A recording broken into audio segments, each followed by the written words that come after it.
Yo sí que vine a experimentar la pobreza a Estados Unidos. A mi mamá se le acabaron las ganas de vivir.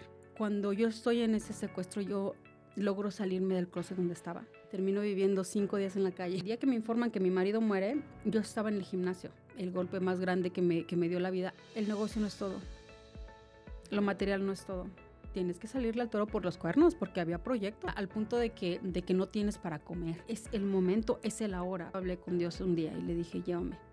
El tiempo hay que invertirlo en lo que realmente importa. Yo no puedo darme por vencida así. El día de hoy en el Café Taxo, y tú también puedes, tenemos con nosotros a una mujer inspiradora.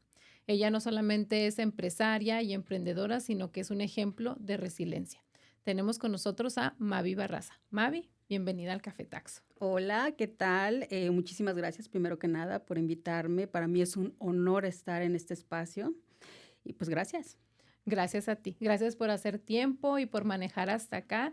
Hoy amaneció muy nevado, así que Mavi manejó en medio de la nieve para llegar aquí hasta con nosotros y compartir con toda nuestra audiencia su historia. Ahora, Mavi, para que las personas te conozcan un poquito más, platícanos de dónde eres originaria y un poquito acerca de ti. Acerca de mí, ok. Yo nací en un pueblito chiquito que hasta hace poco tiempo ni siquiera estaba en el mapa. Wow. Ricardo Flores Magón, municipio de Canatlán, Durango. Ok. Ahora se reconoce, no por algo muy bueno, pero se reconoce porque ahí es donde fue uno de los sets donde se filmó la serie de Narcos y algunas otras que se han filmado ahí. Nací ahí hace 45 años. Ajá. Y emigré a Estados Unidos con mis papás cuando yo tenía 11 años. Ok. Mavi, tienes unos ojos muy bonitos. Tenía que Gracias. decírtelo. A lo mejor aquí no se ve en la cámara, pero Mavi tiene unos ojos preciosos. Gracias. Ahora, Mavi, ¿cómo fue tu infancia? Tú creciste, parece que con tu abuela materna. Ella fue la que te crió y la que te formó. Así es, corazón. Mira, yo vengo, como lo he dicho en algunas ocasiones, de una línea de mujeres valientes, fuertes, de un matriarcado. Y mi abuela era la partera del pueblo. Mi tía era la política del pueblo. Y mi otra tía, o sea, ellas eran 4 hermanas, básicamente eran las personas que eran más conocidas ahí en el pueblo. Entonces yo me crié entre ellas. Yo soy criada de abuela. A mí, en cuanto nazco, como yo nací con mi abuela fue la partera de mi mamá, pues mi abuela dijo, esta es mía. y ella me crió. Ok. Ahora, a los 11 años, tus padres biológicos deciden emigrar a los Estados Unidos. Ahora, tú tenías una estabilidad económica en México, tu papá era dueño de un negocio, sin embargo, pasan ciertas situaciones que los mueven a emigrar a los Estados Unidos y te traen para acá, te arrancan de tu núcleo. Sí, ese fue una etapa bien difícil de mi vida porque yo creo que es una de las que más me ha marcado, obviamente, cuando tú tienes todo tu mundo, cuando eres un pequeño, ¿verdad? ¿Qué es lo que haces? Juegas con tus amigos, tu mamá es como que tu espacio seguro, tu casa. Para mí yo tuve que dejar todo eso porque mis papás deciden emigrar, deciden venirse aquí a Colorado. Yo tengo 33 años viviendo aquí en Colorado y entonces sí, me vengo para acá. Y allá dejé todo. Entonces fue algo bien, bien difícil que tuve que pasar porque fue, imagínate, el duelo de tener que dejar todo aquello tan bonito como era mi infancia, ¿no? El estar compartiendo, no nada más con amigos, con primos, el poder ir. Yo no sé si tú viviste en México, pero la gente que me está escuchando en aquellos tiempos que vivió allá, tú podías salir a las calles y jugar hasta las 10, 11 de la noche, te la pasabas jugando afuera y no había problema en aquel tiempo. Entonces, llegar a Estados Unidos fue un cambio completamente, o sea, rotundo, porque llegas a un nuevo lugar, o sea, un lugar que desconoces completamente con un idioma que no es el tuyo. Y cuando yo llegué a Denver, aparte de que yo creo que había 4 casas en ese tiempo, no había nadie que hablara español. O sea, éramos muy pocas las personas que hablábamos español. Así que fue una transición bien difícil en mi vida, una de las más difíciles. Fíjate que estoy completamente de acuerdo contigo, aunque en Estados Unidos podemos gozar de otras comodidades, ¿verdad? Que muchas veces no están tan al alcance en otros países. La libertad es muy diferente y la infancia es muy diferente. En México, que es también el lugar de donde yo soy, los niños andan jugando afuera en la calle con los niños de la cuadra y uno como padre se siente tranquilo de que van a estar bien, ¿verdad? Obviamente las cosas han cambiado y desafortunadamente hoy con la delincuencia en algunos lugares no es así. Sin embargo, esa fue la infancia que muchos de nosotros tuvimos. Y desafortunadamente aquí en Estados Unidos, muchos niños su infancia la pasan encerrado en un cuarto, jugando videojuegos, porque los papás tienen que trabajar. Esa es la realidad de muchas familias. Exacto. Así que qué bonito que tú pudiste tener una infancia relativamente feliz en ese tiempo. Sin embargo, estoy de acuerdo contigo que independientemente de la edad que tengamos, el inmigrar a otro país puede generar en nosotros algunos sentimientos de depresión o de duelo, porque estamos perdiendo todo lo que conocíamos hasta el momento, nuestros amigos, nuestra familia y en muchas ocasiones incluso nuestra libertad que teníamos para viajar. Ahora, llegas aquí a los Estados Unidos, entras a la escuela, ¿cómo es esa transición? No, Ajá. no entré a la escuela. Y no entré a la escuela porque en ese tiempo mi papá no era muy pro de que las mujeres se educaran o él tenía sus ideas. Digo en ese tiempo porque las ideas obviamente le van cambiando a la persona va cambiando y fue el caso de mi padre. Pero en ese tiempo él no quería que yo fuera a la escuela. Entonces yo me gradué de México de sexto grado, llego acá y llego literalmente, corazón, a estar entre cuatro paredes. O sea, es como era. Y yo creo que eso ayudó muchísimo a la gran depresión que yo viví en ese momento. Y mis hermanos, venía conmigo dos hermanos, mis dos hermanos menores, que ellos sí fueron a la escuela. Entonces, mi mamá, cuando iba a llevarlos a la escuela, empezó a tomar unas clases de inglés ahí. La única que no iba era yo. Pero con ese sentimiento de madre, y hablo de mi mamá biológica, porque yo, mi mami, vamos a decirle así, para Ujú. diferenciarla, porque para mí mi mamá era mi abuela, pero mi mami, y tomaba esas clases de inglés, y un día, tú sabes, con ese sentimiento, yo creo que de madre, dice, oye, pues, vente conmigo para que no estés tan triste, porque yo lloraba todo el día, todo el bendito día lloraba. Entonces me llevó con ella, y la maestra se le ocurre preguntarle. Le dice, entonces la niña no fue, ¿por qué se siente mal? No fue a la escuela. Y mi mami responde, no, es que su papá no la deja ir. Oh, error. Ujú. Porque en Estados Unidos, por ley, los niños tienen que ir a la escuela, ¿no? Oh, A wow. menos de que seas homeschool y o que seas enseñado en casa y pues hay un papeleo de por medio que se tiene que hacer para poder hacer homeschool a tus hijos. Y en el caso mío era, no, es que mi esposo, pero no quiere que ella vaya a la escuela, pero mi mamá ignoraba eso, o sea, la ley, ¿no? Ujú. Entonces se entera a la escuela, le mandan a mi papá una carta directamente de la escuela y le dicen, la niña tiene que ir a la escuela. Entonces es que yo empiezo a ir a la escuela otra vez. Pero venía tan adelantada en mis estudios de México que ya nada más me tocó ir al octavo grado. O sea, en vez de ir al séptimo, inmediatamente me metieron al octavo grado. Fue un año que estuve en la escuela. Ya cuando me graduó del octavo grado, mi papá dice, ok, entonces ahora sí ya no vas. Ujú. Ahora sí te pones a trabajar. Y fíjate que no me acuerdo, la verdad, qué fue lo que sucedió en ese momento, que algo pasó por ahí, que sí fui. O sea, sí regresé a la escuela. Mi mamá me inscribió en la high school y luego tuve la oportunidad de ir un año a high school. Ujú. Eh, y después de eso, dejo de ir a la escuela otra vez. Y algo bien interesante que desde que yo estaba bien chiquita, había dos cosas que yo tenía en claro. Una, que quería estar en los medios de comunicación, en la radio específicamente y televisión. Y la otra era que quería estudiar. O sea, Ujú. para mí mi sueño desde chiquita era el día en que yo iba a estar sentada en algún lugar, que alguien iba a llegar y me iba a llamar por el doctora Barraza, ¿no? O sea, eso fue un sueño para mí increíble. Entonces, al momento de que mi papá me dijo, no, ya no vas a la escuela, pues para mí, o sea, imagínate, se me acabó todo, ¿no? Pero ya cuando entro a la escuela otra vez, te digo, por alguna razón dejé de ir, que no me acuerdo cuál fue la razón, y yo termino saliendo de mi casa. Ujú. Así termino fuera, termino en la calle, Ujú. termino viviendo 5 días en la calle. Wow. Sí, fue una de esas cosas que la vida te pone, ¿no? De esos retos que la vida te pone. Pero ya fuera de mi casa, yo dije, bueno, si mi mayor sueño siempre fue ir a la escuela, pues ¿quién me lo impide? El que Ujú. me impidiera mi papá. Ujú. Entonces me fui a la escuela. Ujú. Me metí a una escuela que ahorita creo que todavía está funcionando aquí en Denver, se llama Emily Griffith, Ujú. y había un programa que se llamaba Second Chance o Segunda Oportunidad, y yo a través de ellos pude terminar mi Tu high GED. school. Ajá. No fue de high school per se, pero fue el GED. Ok. Terminé el GED y inmediatamente entré al colegio. Pero fíjate que me olvidé de decirte que en ese inter, cuando sí estuve yendo a la escuela, un día en una estación de radio que era muy popular en ese tiempo, que no sé si estás familiarizada, pero era la J Mexicana, Ajá. empezó a haber un llamado para quien quisiera ser locutora o locutor, ¿no?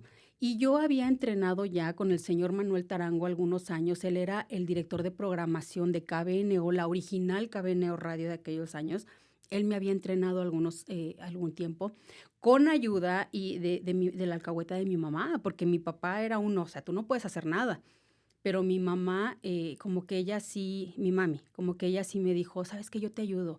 Y a escondidas me llevaba a entrenar. Entonces Okey. yo me estuve entrenando para estar en la radio algunos meses. Y luego te digo, se da esa oportunidad de la J Mexicana y voy y aplico para entrar a trabajar ahí. No, perdón, para entrar pues era como una audición. Ujú. Estábamos como yo creo que 100 personas inscritas. Al Guau. último quedamos 3. Y yo Guau. fui una de las que quedé ahí. Entonces, mi carrera oficial de los medios de comunicación fue o empezó cuando yo tenía 18 años más o menos. Okey. Ahí es donde comienza. Y de ahí, te digo, yo decido regresar a la escuela. Tomo 2 años eh, creo que fueron, bueno, las clases básicas de colegio y 2 años de psicología, pero no logro graduarme. Ujú. No logró graduarme porque en ese tiempo la visa que nosotros teníamos, que fue con la que entramos a Estados Unidos, se venció. Y Okey. entonces ya mi estatus cambió. Y fue, no sé si tú te acuerdas, que en ese tiempo en Estados Unidos entró como una ley que no se le permitía a los estudiantes indocumentados estar en las universidades. Ujú. Ya no pude entrar, me sacaron. Okey. Ya no pude estar ahí. Y después, bueno, yo seguí trabajando en los medios de comunicación. Después de tiempo tuve oportunidad de regresar al colegio, a la universidad, y me gradué en 2 años. Lo que originalmente se hace una carrera, una licenciatura en 4 años, yo la hice en 2 años y fue una licenciatura en negocios internacionales. Ujú. Y recientemente acabo de terminar mi maestría en liderazgo organizacional. Oh, muchas Así es que felicidades. gracias. Pues este mayo, precisamente. Y pues ahorita ya en la carrera de entrar a la universidad otra vez para lograr alcanzar mi sueño, que es el del doctorado. Ay, no, pues muchas felicidades. Te deseo mucho éxito, que Gracias, siga, que lo logres. Te deseo que gracias, lo logres. gracias, gracias. Ahora, Mavi, tú eres un ejemplo de resiliencia y desafortunadamente uno de los golpes más grandes lo recibiste a una edad muy temprana. Sí, sí, la muerte de mi mami, te refieres, de mi mamá. Sí. Sí, yo cuando emigro a Estados Unidos con mis papás, mi mamá abuela, ella estaba enferma de cáncer. A ella le habían dado 2 años de vida y en ese momento, pues estaba yo con ella, logré pasar todo lo que fue su tratamiento, su quimioterapia, estuve ahí con ella apoyándola, pero a mi mamá biológica, mi mami y mi papá, pues deciden en el segundo año que ella está en ese tratamiento, ellos deciden emigrar y para finales de ya casi cuando se dan los 2 años que ella está librando su cáncer, ellos deciden traernos. Entonces, yo creo que mi abuela, como toda mujer fuerte, luchona, nosotros nos quedamos, mis hermanos y yo, al cargo de mi abuela cuando mis papás se vienen, porque ellos se vienen primero. Entonces, como que ella sacó fortaleza a través de nosotros. Dijo, no, pues tengo que estar viva por ellos, tengo que estar bien por ellos. Entonces, en el momento que mi mami regresa por nosotros, a mi mamá se le acabaron las ganas de vivir Mm. y ella muere. Ujú. A mí me toca verla un día antes de que ella muere porque logró regresar a despedirme. Ujú. Pero ese fue, yo creo que el golpe más grande que me dio la vida hasta ese momento, ¿no? Así es. Esa pérdida tan grande de mi mamá, la señora de la cual yo tengo toda su esencia. Ujú. Esa mujer vive en mí. Fíjate que te puedo contar un poquito de Sí, su sí, historia. sí. Mi abuelita, te había dicho anteriormente que ella era la partera del pueblo, Ajá. pero era mamá soltera. Okey. Imagínate ser una mamá soltera en los 50 Sí. y aparte estudió. Entonces o sea, de ahí siento que yo traigo esa ganas de salir adelante, porque aparte de que ella estudiaba y sacaba adelante sus hijos, también la hacía, vamos a decir que como que la enfermera slash doctora del pueblo, porque Sí. no había más, ¿no? Así es. Y ella era partera. Entonces, la gente muy pobre del pueblo necesitaba medicamento y ella lo daba, ella se los proporcionaba, les proporcionaba el servicio sin ni siquiera cobrarles nada. Pero para poder tener ella para vivir, aparte, tenía una tienda durante el día. Y al mismo tiempo en la noche, en esa misma tienda vendía tacos. Ujú. Así que imagínate, circo, Súper maroma y emprendedora. teatro, todo lo que tuvo que hacer para poder sacar a sus hijos adelante y en este caso a sus nietos, ¿no? Que éramos yo y mi hermano en ese tiempo. Este, pero la historia de mi abuelita es es una historia de una mujer muy fuerte Mm. y sus hermanas igual. Entonces, como yo era criada de abuela y ella era muy cercana con sus hermanas, a mí me tocó mucho estar con ellas. Ver esa fortaleza de todas esas mujeres que cómo movían el pueblo entre todas, o sea, a mí me impactó muchísimo. Y yo creo que su sangre, obviamente su sangre corre por mis venas, pero también ese amor por la vida, ese amor por ayudar, por servir, Mm. también lo traigo yo. Así que eso es algo muy, muy lindo que me dejó mi abuela y que me hizo quien soy. Ujú. Definitivamente, Mavi. Ahora, desafortunadamente, cuando nosotros somos niños, apenas estamos aprendiendo a canalizar nuestras emociones, ¿verdad? Y pues se necesita la ayuda de nuestros padres para que nos ayuden. Sin embargo, en tu caso, ¿verdad? Pues tus papás trabajaban, eran otros tiempos, otras circunstancias, y tú de alguna manera entraste en modo supervivencia y aprendiste a reprimir tus emociones. Sí, fíjate que lo que yo pienso que pasó fue, las personas que hemos perdido a alguien, un ser querido tan cercano, es tan fuerte el golpe que te da la vida cuando te enteras que esa persona ya no está ahí, o sea, que ya no va a estar ahí, que yo siento que de una manera u otra, corazón, como que nuestra mente es tan maravillosa que te protege Ujú. y de cierta manera que te bloquea ciertas emociones, te bloquea ciertas cosas, en algunos casos, no en todos. Ujú. Y en el caso mío fue así. Entonces yo viví muchos años, fíjate, con ese sentimiento de nada, Ujú. porque no sé cómo explicarlo, pero literalmente era una herida que dolía tanto que estaba adormecida la Ujú. muerte de mi abuela. Y tengo que confesarte que tardé casi 25 años para poder hacer las paces con la muerte de mi abuela, mi mamá, Ujú. porque como niño suprimí tanto mi sentimiento que a lo mejor y hasta cierto punto sí le tenía un resentimiento de por qué me dejaste. O Ujú. sea, tú eras mi mamá, tú me protegías. Cuando ella se va, yo me siento, tuve un sentimiento tan raro que lo puedo explicar como como se sentiría un perrito chiquito, un perrito bebé, cachorro, en medio del desierto sin saber para dónde. Ujú. Eso fue literalmente lo que yo sentí, así como que, okey, ¿ahora qué? Ujú. Y sí, a lo mejor mis papás biológicos estaban ahí, pero era mi mamá. Ujú. O sea, ella era mi todo. O Ujú. sea, yo dormía con ella, me levantaba con ella, eh, íbamos a la misa todos los días, Ujú. rezábamos el rosario todos los días. Y yo me le sé el rosario con todo y letanía, gracias a mi abuela. Entonces, y el hecho de haber pasado con ella el periodo de su cáncer y verla sufrir, yo creo que también para mí fue un cierto, ¿cómo se puede decir? Como un respiro, decir, ya no está sufriendo. Por esa Ujú. parte ella no está sufriendo porque sufría mucho. En ese tiempo no había Los la maravilla, tratamientos. deja tú, la maravillosa medicina que hay ahora Mm. para suprimir el dolor. Ujú. Entonces a mí sí me tocó ver a mi abuela pegar unos gritos de dolor. Ella Ujú. era muy Ujú. dura, especialmente cuando pasaba por su quimioterapia. Pero te digo, todo eso me impactó Ujú. hacia al sentirme yo bien orgullosa de decir, ella fue la que me creó, mira lo que me enseñó, fue mi ejemplo. Yo no puedo darme por vencida así, Ujú. no puedo. Ujú. Y la tengo aquí, Ujú. pero sí me tardó mucho tiempo poder llegar a decir, ok, ya pude sepultarla, como quien dice, porque Ujú. no había hecho yo ese cierre, Ujú. ese cierre. Ujú. Ahora, después de perder a tu abuela, que fue tu figura materna, pasas por otra experiencia traumática al siendo una niña, pasas por un secuestro. Sí, sí, fíjate, fue bien duro y eso de hecho no me ha tocado hablarlo en ningún lado, o sea, lo estoy hablando aquí primicia contigo.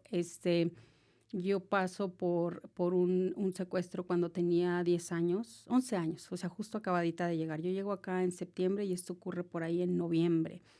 Fue algo también bastante traumatizante, algo que no se habla, fíjate. Ujú. Son esas cosas que inclusive en la familia no se tocan, temas que no se tocan porque yo creo que duelen tanto que no hayas cómo tocarlo, ¿no? Y aunque lo toques, me imagino yo que mis papás hasta cierto punto sí han de decir, ¿para qué si ya no se puede hacer nada? ¿Para Ujú. qué tocar el tema, no? En el momento, yo estuve, creo que fueron 3 días, la verdad no recuerdo mucho, creo que sí fueron 3 días que yo estuve en la casa de la persona que tenía. A mí literalmente llegaron y la policía llegó y me sacó de un closet, em, que era donde estaba, y me llevaron a un refugio, a una casa para niñas, y estuve ahí algunos días, no recuerdo tampoco cuántos. Ujú. Después ya fui entregada a mis papás. Ujú. Después de que soy entregada a mis papás, mi mamá me empieza a llevar a terapias.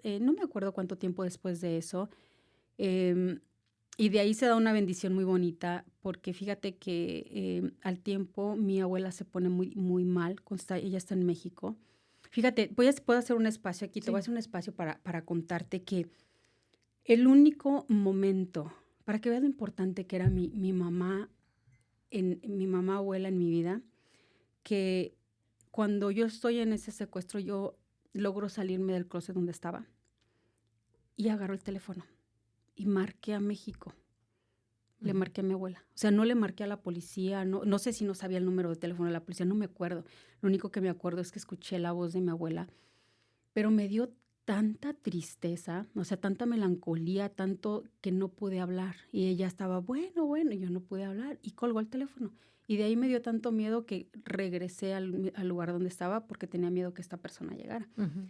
Entonces, y qué me podría pasar, ¿no? Pero sí, fue algo muy duro que tuve que pasar. Al tiempo, te digo, mi abuela se pone enferma, pero mi mamá me está llevando a terapias. Y la verdad es que esos momentos eran momentos muy difíciles porque económicamente no estábamos bien. Ujú. Nosotros no emigramos a Estados Unidos porque, como lo mencionabas anteriormente, porque hubiera una necesidad económica, no fue así. Emigramos por problemas de mis papás de otra índole. Entonces, venir a experimentar, yo sí que vine a experimentar la pobreza a Estados Unidos, o sea, Ujú. al punto de que no tienes para comer. Ujú. Entonces, mi mamá, cuando le hablan y le dicen, tienen que regresar porque la señora está enferma, ya está muy mal, mi mamá decía, es que ¿cómo? O sea, ella no tenía ni para darnos de comer, imagínate cómo iba a pagar el pasaje para 4 personas de regreso, ¿no? Bueno, esta señora, que era mi terapeuta, que justo me la acababan de asignar, ella acababa de llegar de Miami Ujú. a esa organización y era la única que hablaba español, era cubana. Y recuerdo que mi mamá le platica y yo estaba peleada con la señora, ¿eh? O sea, yo a Mm. la señora no la quería. O sea, a mí no me diga loca, a mí no me vea, ¿no? Mm. Este, y le dijo a mi mamá, cuando mi mamá le platica lo que pasó, le dice a mi mamá, venga a la próxima cita. Y en la próxima cita que fuimos, yo nada más recuerdo que mi mamá se hizo para un lado porque ni siquiera entramos a terapia ni nada. Y cuando sale mi mamá me dice, mira, y me enseña, tenía $300, 3 billetes de $100 en la mano. Me dice, me dio dinero para que te llevara. Y me dijo, lleve a esta niña a ver a su mamá. Entonces, nos fuimos. O sea, creo que esa cita era como a las 10 de la mañana, algo así, mediodía. Nosotros a las 7 de la tarde ya estábamos de camino a México con el dinero que esa señora nos dio. Y lo más maravilloso, corazón, es que yo he podido experimentar la grandeza de Dios, el universo, como tú le quieras llamar, a través de las tragedias más grandes que ha pasado en mi vida. A través del caos, ahí esa lucecita siempre ha estado. Ujú. ¿Sí? Dios que me dice, aquí estoy, ¿no? En lo que tú quieras creer, como le quieras llamar. En ese momento que le da el dinero, esta señora no tenía por qué a mi mamá para que Ujú. me lleve. Llegamos en la medianoche. Creo que como a las 12 de la noche llegaba el autobús. Llegamos, bueno, nos dormimos, lo que sea, a las 9 de la mañana ya estábamos viendo a mi abuela.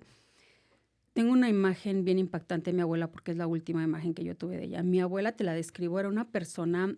¿Tú conoces a la señora Pinal? Sí, Silvia ¿Verdad? ¿Quién no? Pinal, Ajá, claro que Silvia sí. Pinal. Pues así era mi abuela, o sea, siempre estaba bien arregladita, su cabello súper peinado, rojo. Toda la vida trajo el cabello rojo, Mm. precioso, así. Entonces tenía ese recuerdo. y regresé a encontrarla en una cama de hospital, Mm. con el cabello largo, porque mi abuelita siempre trajo cabello chiquito, Ujú. con el cabello largo hasta aquí, canoso, o sea, blanco y negro, literal. Y pues obviamente un enfermo en un hospital nunca se ve bien, ¿no? Y me acuerdo que en cuanto ella me ve, ya ella ya no le daban alimentos, ya, y le dice a mi mamá, porque mi mamá estaba ahí antes que yo, le dice que quería agua. Pero cuando mi mamá le quiso dar el agua a mi mami, dice, no, quiero que me la dé Mavi.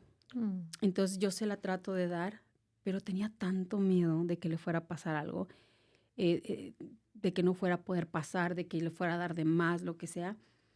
Lo hice, y creo que fue lo último que hice yo por ella, porque ya de ahí yo me fui. O sea, Mm. de ahí me fui y pues ya en la tarde, era ya la tarde, mi papá, que se había quedado acá, porque nada más nos fuimos mi mamá, mis hermanos y yo.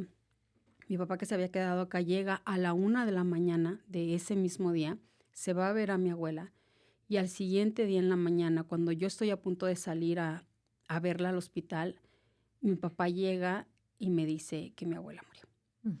Entonces, pues imagínate, o sea, en ese momento fue obviamente muy duro, pero lo que viene a continuación es lo que fue más duro, que yo creo que es lo que hizo que yo me cerrara completamente las emociones, y fue que me dijo mi papá, dile a tu tía que necesitamos el acta de nacimiento de tu abuelita porque tu abuelita muere.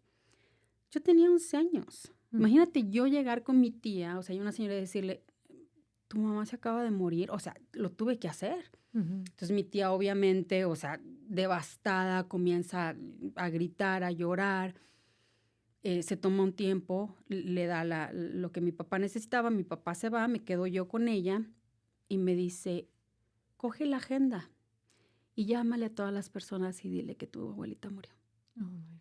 Exacto. O sea, en su momento, tú dices, nosotros como adultos, o sea, yo jamás pondría a mi hija a hacer eso, pero Ujú.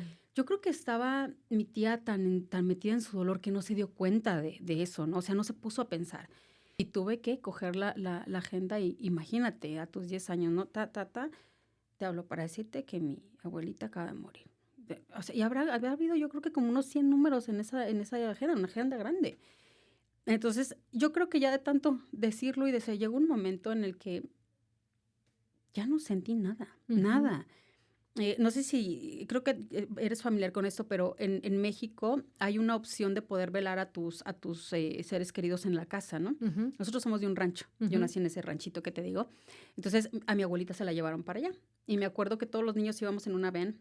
Cuando llegamos, eso es la cosa más impactante y que yo a veces me he dedicado a decirles a las personas que tienen hijos que están pasando por algo similar a una pérdida, no permitas que tu hijo llegue a ver a su ser querido así. No es Ujú. bueno. O sea, yo cuando llegué y vi el féretro donde estaba mi abuela, o sea, para mí fue, haz de cuenta, una estaca en el corazón. Ujú. Sentí horrible, me sentí que me desmayaba.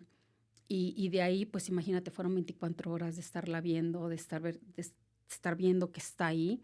Fue mucho, fue mucho. Entonces fue uno tras otro, tras otro, tras otro, que obviamente, pues yo creo que ya mi sistema nervioso dijo, a ver, déjame Si te aquí, protejo. completamente dijo mi mente y voy a detener todo el sistema porque yo ya no sentía nada, Ujú. nada.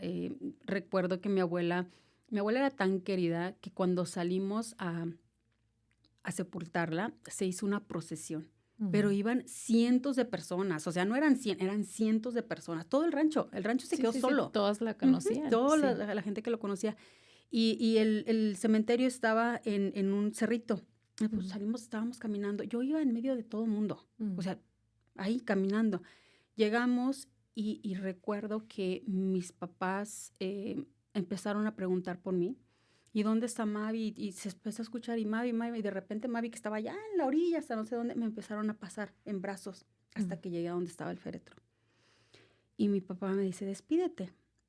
Y yo la veo y me dice, dale un beso. Y le di un beso. Ujú. Y te puedo decir que 34 años más tarde todavía siento el beso. Ujú. O sea, fue la cosa más horrible que me pasó en mi vida, porque de sentir a mi abuelita calientita, así como fluffy, ¿no? Ajá, sí, sí, sí. Mi abuelita era llenita. A ver ese cuerpo ahí inerte, o sea, fue algo bien duro, bien Sí, duro. sí, sí. Entonces, pues sí, le di su beso y todo, y me cae el 20 de lo que está pasando, o me doy cuenta de lo que está pasando cuando empiezan a bajar el féretro y empiezan a echarle la Tierra. tierra encima. Ahí sí empecé a gritar, ¿qué están haciendo? O sea, como que en ese momento Sí, sí, sí. no capté, ¿no? O sea, ¿qué están haciendo? ¿Qué está pasando? Toda la gente se regresa y yo soy de las últimas que baja del pueblo, Ujú. al pueblo. Y no sé quién fue ahora sí que la buena alma que me recogió, porque pasó alguien por ahí en un carro muy despacito y me dicen, súbete, y me subieron atrás en una camioneta. Llego esa tarde, llego a donde había sido velada mi abuela, que era donde nos estábamos quedando nosotros, y me dice mi mami, pues duérmete, quítate los zapatos. Yo traía unas botas, pero como acá hacía tanto frío, traía unas botas grandes, de esas estilo Selena, hasta arriba de la rodilla, Ajá. pero de la Payless Shoes, de Mm, estas de de hule. plástico, Sí. sí. Y en Durango estaba haciendo mucho calor en ese momento que nosotros fuimos. Y pues imagínate, desde que llegamos, yo no me bañé y nadie se dio cuenta. Yo Ujú. no me quité las botas y nadie se dio cuenta. Entonces, al momento de quererme quitar la bota, no hubo problema quitarme la bota. El calcetín lo tenía pegado en la piel. Ay, Sí, de pobrecita. donde o sea, estaba pegado del calor, de todo lo que había pasado. Muy, Sí. muy traumáticos. Ay, lo siento mucho, Mavi. Creo que como comunidad y como sociedad hace falta mucha educación en lo que tiene que ver con un duelo. Yo he pasado también por pérdidas cercanas y yo me he puesto a investigar por mí misma, porque, por ejemplo, obviamente cuando tú pasas por la pérdida de un ser querido, sientes mucha tristeza, sientes mucho dolor, pero también tu cerebro empieza a entrar en un shock donde no te puedes concentrar, no, a veces cosas tan comunes como saber dónde están tus llaves, saber dónde están tus cosas, no las encuentras porque está como en inglés existe una expresión donde hay un brain fog, como una neblina mental Sí. que no te permite concentrarte. Entonces es algo que va más allá de algo emocional, sino que pasa algo físico. Y fíjate que yo encontré un estudio investigando donde decía que los doctores se han dado cuenta que cuando una persona pasa por un duelo, es como si ocurriera un cortocircuito en el cerebro donde literalmente se apagan ciertas conexiones nerviosas y toma tiempo en que tu cerebro vuelva a hacer esas conexiones nerviosas. Entonces, mientras tanto, tu cerebro pasa por periodos de confusión, pasa por periodos de eso que te mencionaba, neblina mental, donde pierdes la concentración, donde a veces tienes ansiedad, donde te da insomnio, no puedes dormir. Es tu cerebro tratando de procesar la experiencia traumática de que acabas de vivir. Y muchas personas que afortunadamente no han pasado por algo así no lo entienden. No Y entiendo. muchas veces son personas que están hasta a nuestro alrededor y a veces no lo entienden lo que uno está viviendo en ese momento. Así que me duele mucho y siento mucho que tú, siendo a una edad tan tiernita, hayas tenido que vivir esas experiencias tan amargas. Ahora, ahorita moviéndonos a un tema un poco más positivo, ahorita platicabas que tú soñabas trabajar en la comunicación, que era algo que a ti te gustaba y en su momento lo lograste y empiezas a trabajar en la radio. Platícanos cómo fue tu experiencia trabajando en la radio. Mi pasión, definitivamente. Yo me enamoré de la radio. Para mí la radio es lo máximo porque tienes esa conexión instantánea con el público. Yo llegué a la radio a los 14 años gracias al señor Rodolfo José Cárdenas, que él Ujú, fue quien me abrió las puertas a los medios de comunicación.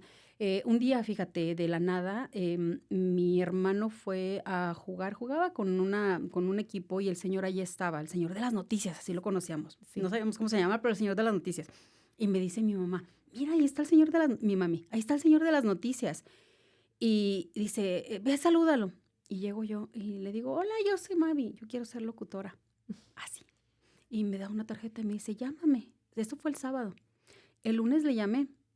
Pasaron como 3 o 4 días y yo ya estaba entrenando por primera vez en una estación de radio que se llamaba La Que Suave. Ujú, En 1990 y, ¿qué sería? 92, 93 más o menos, 94 a lo mucho. Empecé a trabajar no a trabajar, a entrenar con ellos. ujú. Am, Hacía comerciales de radio, leía guiones. De ahí me fui con la KBNO, con el señor Manuel Tarango, que él fue ya quien me entrenó completamente para estar en el micrófono, uno de los mejores locutores de aquel tiempo. y fueron 3 meses que estuve entrenando con KBNO, antes de ir a la Jota Mexicana y tener mi primer trabajo. Era muy divertido.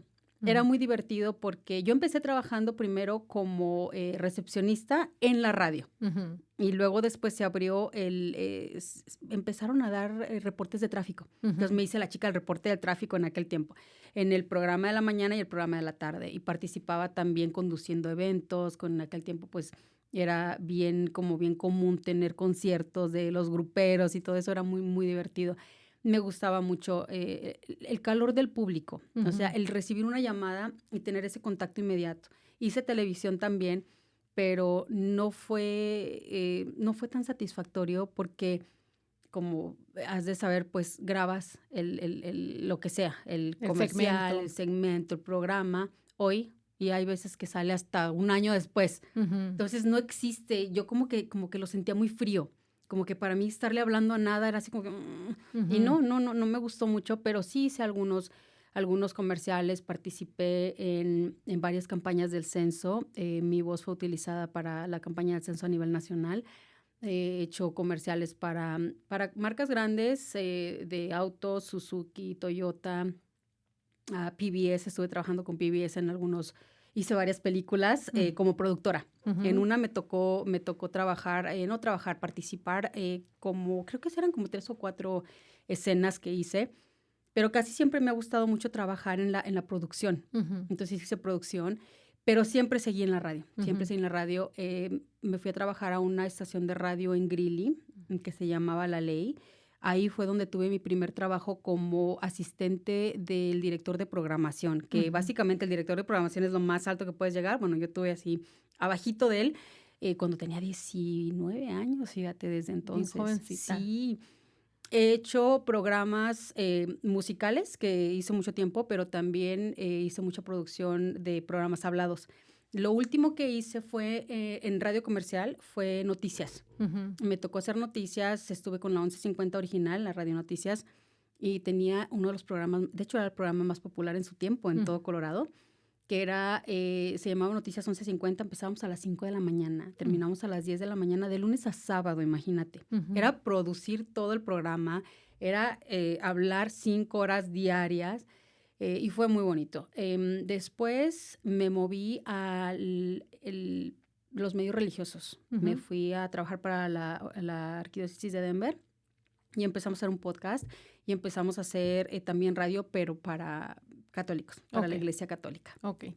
Ahorita hablabas acerca de Rodolfo José Cárdenas, y para las personas que no estén familiarizadas con él, él es un ícono aquí en Colorado. Estuvo muchos años en Univisión Colorado, y por muchos años fue el líder de las noticias. Sí, sí, Sí, muchos años. Bueno, de hecho, cuando yo lo conocí, él estaba todavía en Telemundo, que fue de okey. donde él comienza, si mal no recuerdo. Bueno, él comienza en KBNO, en la radio KBNO, que fue donde yo comencé, y luego se va a trabajar a Telemundo, y luego se va a trabajar a Univisión. Pero sí me acuerdo que cuando recién llegué en el 91, había un noticiero con él, y me acuerdo mucho de la cuna, ¿no? Que decía algo de las noticias con Rodolfo José Cárdenas y Sí, Valeria Baizura. Me sí. acuerdo muchísimo de eso, Ujú. pero sí, es toda una leyenda el señor. Sí, así es. Aquí en Colorado él es una Sí. leyenda. Ahora, Mavi, pasa el tiempo y llega el amor a tu vida. Sí, el amor a mi vida yo lo conocí de una manera bien rara, trabajando. Lo conocí trabajando, haciendo un proyecto padrísimo que me tocó participar con Denver Sports Academy, trayendo el primer evento un juego de soccer, de fútbol soccer, creo que habrá sido por ahí en el 2002, 2000 algo, que lo hicimos en el Invesco. Bueno, Ujú. ahora creo que ya no se llama Invesco, Empower, ya quién sabe cuántas veces le han cambiado el Sí, nombre al, sí. al estadio de los Broncos, pero sí, me tocó trabajar ahí y venían 2 equipos, que era el Monterrey y el otro era los Pumas, que Ujú, lo traía Hugo Sánchez. Entonces, en ese evento es que lo conozco. Nos conocimos trabajando. Yo estaba coordinando un festival que había afuera del estadio mientras el juego estaba pasando o antes, algo así. Y ahí lo conozco. Yo tenía 23 años, él tenía 21 ujú, cumpliditos. Este, Y bueno, ¿qué sería? Al mes empezamos a salir y a los 2 meses estaba yo embarazada.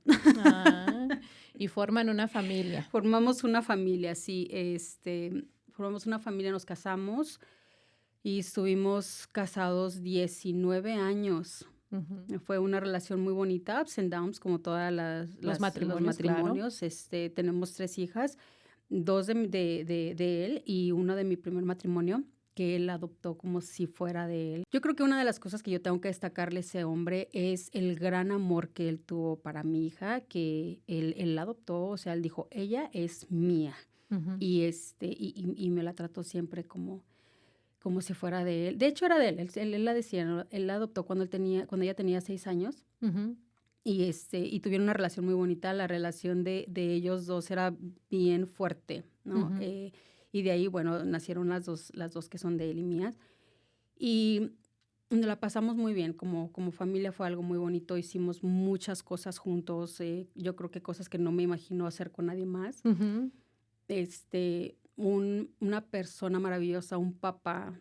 O sea, si hay algo que le tengo que destacar, es que como papá, o sea, el mejor papá que yo he conocido. Ay, que es qué bonito que tuviste un matrimonio así y que pudiste gozar de muchos momentos felices. Ahora, tu esposo era tan emprendedor como tú y él llegó a emprender su propia compañía de construcción. Sí, cuando nosotros nos conocemos, él estaba al cargo de una tortillería, de 2 tortillerías, de hecho, que eran de sus papás. Y es por eso que nos conocemos, porque ellos, vendían, o ponían puestos de comida, y pusieron un puesto de comida en el evento que yo estaba haciendo. Esa fue la manera en la que nos conocimos. Después de eso, cuando nosotros decidimos casarnos, yo sigo trabajando en lo mío, que son los medios de comunicación, él sigue trabajando con los papás, pero eventualmente él decide formar una compañía de construcción que fue por ahí en el 2013, me parece, más o menos. No, 2011, perdón. Ujú, 2011 y sí, fue en el 2011 que él decide formar la compañía y todo se da porque él comienza a trabajar con un public adjuster. ok. No sé cómo se dice en español public adjuster, pero básicamente es una persona que viene a apoyar o a velar por tus intereses cuando hay una catástrofe o pasa una catástrofe con tu casa. Vamos Ujú, a decir un incendio, en este caso fue un incendio. Y la persona a la que este señor le estaba ayudando no hablaba inglés y él no hablaba español. Entonces contactan a mi marido queda entre los dos, pero mi marido ya tenía como que cierta experiencia trabajando en la construcción por parte de sus familiares también. Entonces, cuando se da esta situación que a él lo contratan para traducir, él empieza a ver la injusticia que hay entre, o cuando una persona pierde su casa, se empieza a él a dar cuenta que hay mucha falta de información sobre los seguros, sobre qué te cubre el seguro y qué no. Y él empieza a tener como que una pasión por estar peleando por los derechos del homeowner o del dueño de la propiedad. Y de ahí se mete y al último se dio cuenta también por parte de este mismo cliente de cómo compañías constructoras le cobraban, o sea, carísimo para lo que se tenía que hacer. Entonces él dijo, ¿sabes qué? Yo te voy a ayudar. Y empezó a organizarle grupos que se encargaran de levantar su casa. Y digo levantar su casa porque hubo que construirla desde el piso. claro. Y fue de la manera en que empezó a tener experiencia trabajando en construcción, o sea, más experiencia, pues empezó a poner todos los grupos juntos y así fue como comienza lo que eventualmente sería FHF Construction. Muy bien. Ahora tú te incorporas a ese negocio más tarde y ahora los dos empiezan a correr juntos esta empresa y empiezan a hacer cosas muy importantes, proyectos muy importantes. Platícanos acerca de cómo es esa transición cuando te incorporas tú. Bueno, de hecho, yo me incorporo casi 3 meses después de que él hace la compañía, la forma, pero yo, como muchas de nosotras, estoy como que tras bastidores, ¿no? O sea, nada más en lo que es la administración. Sí. Él se encarga de todo eso, yo me encargaba de lo que yo le decía, yo me encargaba de lo que era el verdadero trabajo, que era la quebradera de cabeza ahí haciendo números y todo, pero yo seguía con lo mío, o sea, estaba con él como part-time nada más, como tiempo parcial. En el 2016, 2018 más o menos, yo decido dejar mi trabajo ya a los medios de comunicación, que en ese tiempo estaban los medios de comunicación religiosos, ya había dejado lo comercial, y decido venir a trabajarme con él de tiempo completo. Y es entonces cuando entre los dos empezamos a tener proyectos más grandes. empezamos a irnos a nivel comercial e industrial, porque él únicamente hacía residencial. Entonces nos fuimos a nivel comercial e industrial. Estuvimos trabajando con las escuelas públicas de Denver, trabajamos con el RTD, trabajamos con los almacenes Costco, pero eso fue ya cuando yo llego a apoyarlo, porque entonces él ya tenía más libertad de hacer otro tipo de contratos. Y llega lo que fue nuestro contrato más grande, que fue con el aeropuerto de Denver. Okay. Entonces a nosotros nos tocó hacer en la expansión, porque fue que hicieron una expansión en el año 2000, que fue 20, 21 y 22, más o menos, de 2 de sus concourses, los más largos. Y nosotros realizamos lo que fue el reemplazo, no el reemplazo, perdón, hicimos el techo. Ok. Ahora, ¿cuáles fueron algunos desafíos que ustedes enfrentaron al correr esta compañía de construcción? Desafíos fueron muchísimos, desde que comenzamos, desde el principio fue un desafío tras otro, tras otro. Las personas que han trabajado, yo creo que para esos proyectos tan grandes se van a familiarizar con esto, porque hay mucha burocracia, hay muchos papeles que llenar, hay muchas formas que hacer, muchos, ¿cómo se dice? Background checks.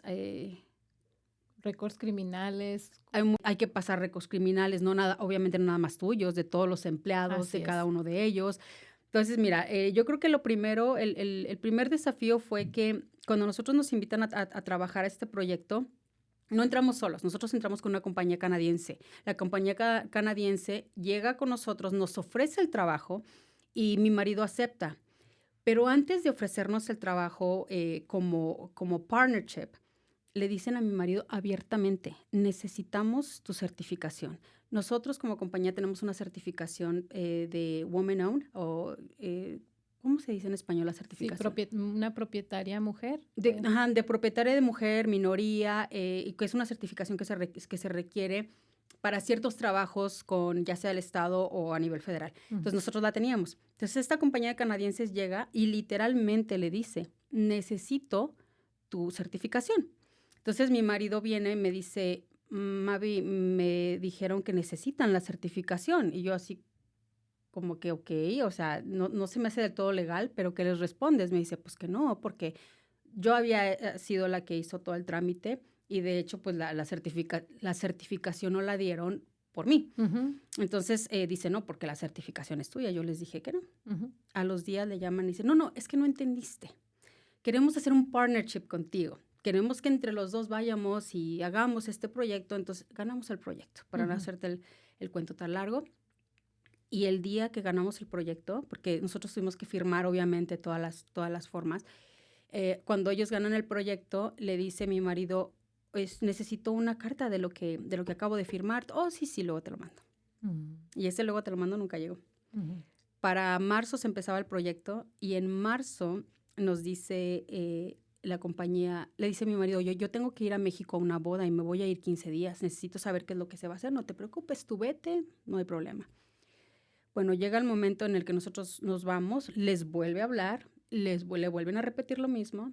Cuando regresamos, le avisan que el trabajo nos acaban de despedir, porque no había nadie en esos 15 días que respondiera a X, a Correos emails o lo que sea, ¿no? Entonces, yo iba con mi marido en la camioneta y le digo, eso no suena correcto. Pero para esto, antes de empezar este proyecto, yo había hablado con una persona muy querida aquí en Colorado, que es la señora Juanita, y ella me había alertado, la señora Juanita Cárdenas, y ella me había alertado de cómo se trabajan las cosas en el aeropuerto.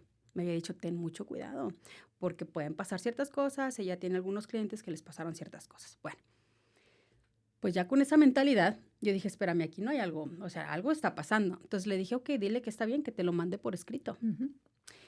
Y el señor se lo mandó por escrito. Y yo inmediatamente le mandé ese email a el DSBO, que es la organización que está sobreviviendo a todas las compañías pequeñas y compañías de mujer, o sea, los que tenemos esa certificación. Y les dije, bueno, es que, o sea, aquí está toda la prueba de no entiendo por qué nos están sacando. Mujer, no te voy a hacer el cuento largo, o sea, se hizo un rollo porque ellos nunca, y cuando digo ellos, la compañía esta canadiense con la que nosotros estábamos trabajando, yo creo que ni por aquí les pasó quién era yo. Y no es que yo fuera alguien muy poderoso, pero sí era muy conocida por todo mi trabajo en la comunidad. Y mucha de la gente que yo conocía ya estaba trabajando en el gobierno, inclusive estaban trabajando ahí en el aeropuerto. Entonces, o sea, yo hice 2, 3, 4 llamadas y obviamente fue algo que interesó mucho. Llegó un momento en el que la directora del aeropuerto le llama a mi marido y dice, a ver, ¿qué está pasando? Porque ya he recibido 3 llamadas esta mañana sobre tu compañía. Gracias a eso es que a nosotros no nos sacaron del proyecto, Ujú, como les pasa a muchas compañías. ujú. Entonces yo logré negociar con ellos el cómo nos iban a pagar, porque el gran problema que existe cuando trabajas con ese tipo de trabajos es que tú trabajas, pero hay un proceso de pago que te puede tardar hasta un mes. Ujú. Y mientras tanto, tú tienes que Pagar. pagar, exacto, llevar la nómina de toda la gente que está trabajando. Entonces, imagínate, a mí me habían pedido inicialmente 8 personas para trabajar en el aeropuerto. Bueno, al último se hicieron 20 personas trabajando en el aeropuerto. Ahora, por un mes, trata de mantener a 20 personas sin tener el capital Ujú. que se les paga bien a cada uno, Sí, sí, porque sí. cada una de estas personas que iba a trabajar tenía que ser Un payroll rufero. certificado.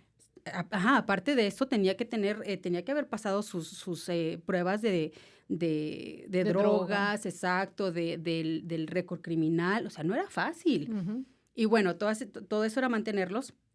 Entonces yo logré negociar con ellos el que nos pagaran semanalmente y fuimos una de las únicas compañías que se nos pagaba semanalmente, pero gracias a la intervención de ciertas personas y mucho tuvo que ver esta organización de pequeños negocios que te digo que sobrevé a las compañías que tienen la certificación como yo. Entonces, bueno, eso fue uno de los más grandes Retos. retos. El otro reto, y me dio mucha tristeza por eso, es que yo estaba trabajando con puros hombres y canadienses. Em, no, yo me imagino que este tipo de personas que son de la generación, ¿cómo se llama? Baby boomers, muchos de ellos baby boomers, pues había, o sea, imagínate, voltear a verme a mí y decir, bueno, ¿y tú quién eres? No sé, ¿por qué te tengo yo que estar dando explicaciones a ti? Porque éramos partners, o sea, ya no me podían ver acá abajo, ellos y yo estábamos al tú por tubo, nosotros, ¿no? Mismo nivel. Exactamente, estábamos ahí. Entonces, con mi marido, pues es hombre también, se entendían, ¿no? Pero yo, y lo más vergonzoso que tuve que pasar fue en una reunión donde la única mujer era yo. Le pregunto al project manager, le digo, oye, ¿qué es lo que tenemos que hacer aquí? ¿No? Y me dice, voltea con aquella Arrogancia. arrogancia, cinismo, burla, y me dice, no, no te preocupes, yo te lo explico. Está tan fácil que hasta una mujer puede hacerlo. Sexismo. Y yo así como que, no offense taken. Y me quedé callada, no le dije nada. Bueno, hasta ahí. Luego nos quisieron sacar del proyecto por no me acuerdo qué tontería y pude probarles que no era así. Pero se enojaron tanto que llegaron al aeropuerto donde estábamos trabajando a gritarles a mis empleados y a exigirles que no hablaran español. Wow. Entonces, mientras todo eso pasa, yo estoy en el teléfono con mi marido. Por alguna razón pasó de que yo estaba en el teléfono y alcancé a escuchar todo lo que el señor estaba diciendo. Mi marido me pone en speaker y yo escucho donde él le dice, ¿en serio, Oscar? ¿Le tienes que pedir permiso a tu esposa para hacer esto? Cuando yo escucho esto y acabando de escuchar que les dice a los muchachos, no puedes hablar español, le dije, ¿sabes qué? Aquí ya pasaste un límite que, o sea, de aquí ya no pasas. Y le dije, y en este momento te voy a poner un reporte. Y fue lo que hice. Entonces, y escribí un email para el aeropuerto, escribí un email para el DSBO y para bastantes personas. Involucré a muchísimas personas y les dije, no, esto es todo lo que está pasando con pruebas. Esta compañía está siendo racista, sexista, todos los cistas que te puedas imaginar. O sea, aquí están. Esta es la cultura de la compañía porque tengo lidiando con ellos casi 6 meses. Y yo creo que ahí ya fue donde se dieron cuenta que no iban a poder sacarnos y que vamos a tener que trabajar de alguna manera. Y la compañía que era lo que se conoce como el Prime, o que es la compañía que está a cargo del proyecto, eran 2 que estaban a cargo del proyecto grande del aeropuerto, con el que estábamos trabajando nosotros estaba al tanto de todo. Entonces, yo los mantenía al tanto y eso, o sea, esa comunicación hizo que nosotros nos mantuviéramos ahí. Ujú. Y eventualmente se terminó el proyecto y los que terminaron vetados del aeropuerto fue la otra compañía. Wow. Entonces, se dieron cuenta, ¿no? De lo que Sí. estaban haciendo. Mavi, es que eres un ejemplo de que cuando se quiere, se puede.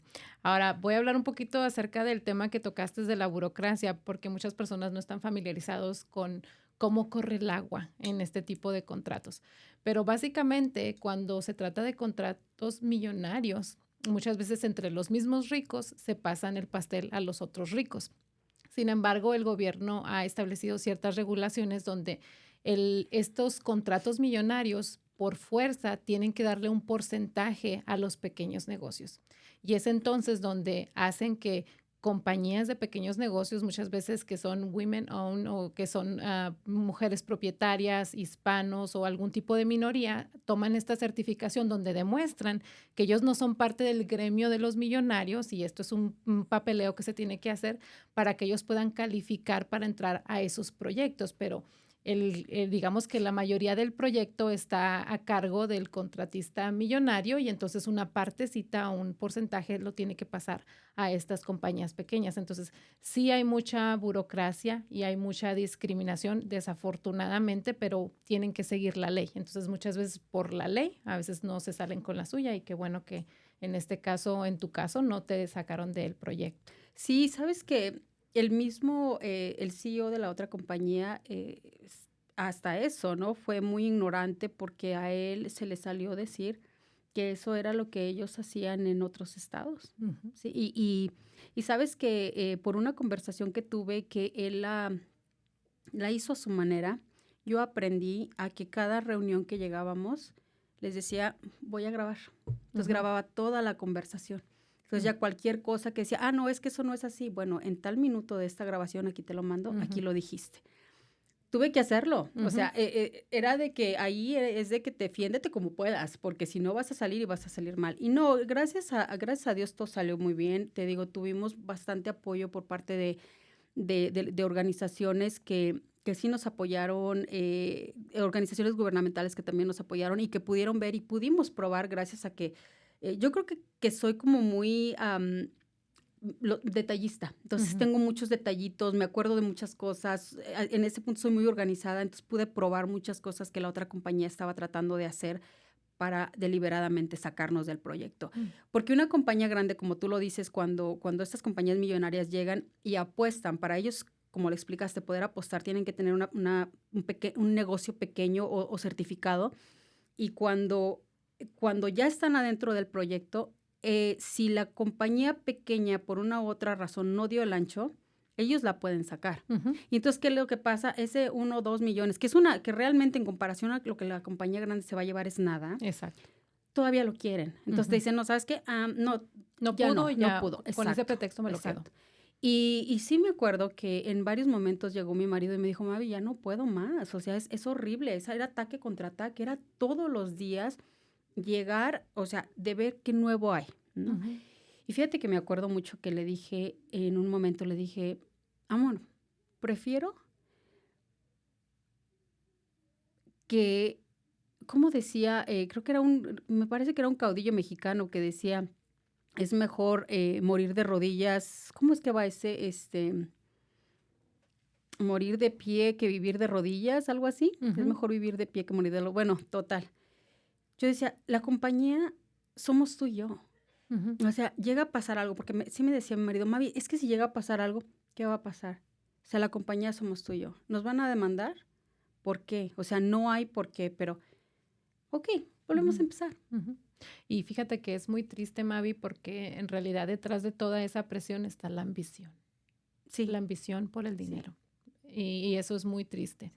Ahora, tu historia incluye un episodio muy triste de tu vida, porque desafortunadamente tu esposo fallece de manera inesperada. Sí, sí. Este, fallece por, como lo dijo el doctor, fue la tormenta perfecta, así me lo puso. O sea, todo lo que a él le pasa fue una serie de cosas que juntas llevaron a su muerte. y un porcentaje muy grande de lo que sumó, pues, para que a que él muriera o a que se diera su muerte fue todo el estrés que tuvo durante ese trabajo, que Mm, fue muchísimo.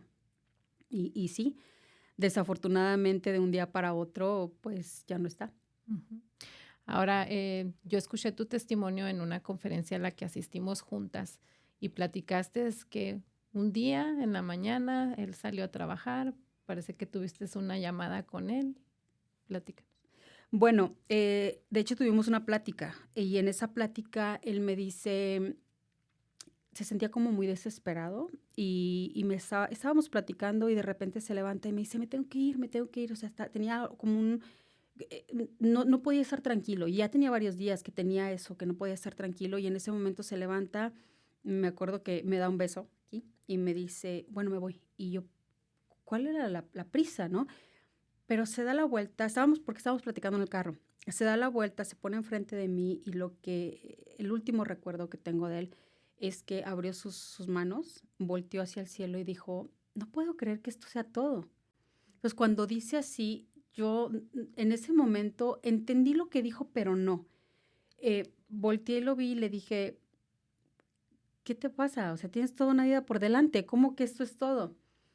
Y ahí, o sea, ahí eso fue todo. De ahí él se fue, y lo próximo que supe de él, pues, fue que ya no estaba. Él iba a salir, con su mamá a desayunar, o se iban a ver, o algo así ese día, el día que él muere, y su mamá llega a buscarlo, porque no creo que a la hora que habían acordado, o no sé, no le estaba contestando el teléfono.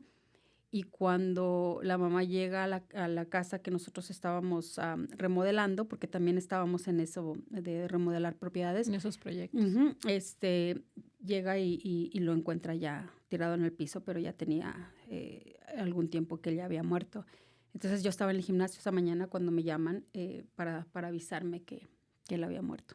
Originalmente se pensó que a él lo habían asesinado, y de hecho por creo que un par de días estuvo tratando su muerte así, porque cuando, mi suegra lo encuentra, él está boca abajo y tiene, sangre en su nuca.